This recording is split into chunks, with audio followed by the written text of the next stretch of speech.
ভবনটি এটি মানে কোনো ধরনের অনুমতি ছাড়াই তৈরি হয়েছে, যার কারণে আমাদের কক্সবাজার উন্নয়ন কর্তৃপক্ষের নিয়মিত মোবাইল কোর্টের মানে একটি অভিযান হিসেবে এটি পরিচালিত হচ্ছে। এমন অবস্থা যে কোনো এক্সিটও নেই, যেটা দেখি বিদ্যালয় একটা ভবন খুব সংকীর্ণ একটা রাস্তার পাশে, যেটি কিন্তু আমাদের জনসাধারণের জন্য ঝুঁকিপূর্ণ, যার কারণে আমরা আজকে এখানে মোবাইল কোর্ট করছি।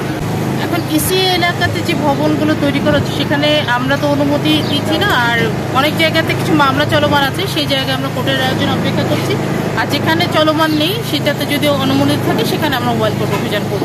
এই বিষয়ে মানে মোটামুটি একই উত্তর, সেটা হচ্ছে যে আমরা আমাদের মতো করে জিনিসগুলো তালিকা তৈরি করছি, অনেক প্রত্যেকটা ভবনেই নোটিশ যাচ্ছে এবং তাদের জবাবের প্রেক্ষিতে পরবর্তী করণে যদি তাদের ভবন মানে দেখা যায় যে আপনার ইসি এলাকার বাইরে এবং অনুমোদন দেওয়ার যোগ্য, তাহলে আমরা দিচ্ছি, আর না হলে সেখানে অভিযান পরিচালনা করা হবে, সেরকম একটা প্রক্রিয়া চলে। আমাদের বার্তা হচ্ছে যা করবেন আইন মানে মধ্যেই করবেন, তাহলে মানে বিষয়টার কোনো ধরনের থাকে না, রিস্ক থাকে না।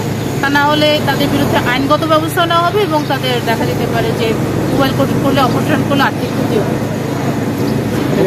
অভিযান পরিচালনা করার সময় আপনার কোনো বাধার সম্মুখীন হয়েছে? আজকে হয়নি, বা বেশিরভাগ ক্ষেত্রেই হচ্ছে না।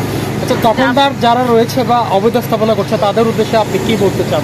যে এই অবৈধ দখলদাররা মানে যতই দখল করে থাকুক না, একসময় এটা সরকার তাদের আওতায় নিয়ে আসবে, ফলে তারা যেন দ্রুত এই জিনিসটা থেকে সরে যায়, তাহলে আমাদের পরিকল্পনা সুন্দর কক্সবাজার তৈরি করতে সহজ হবে কাজটা।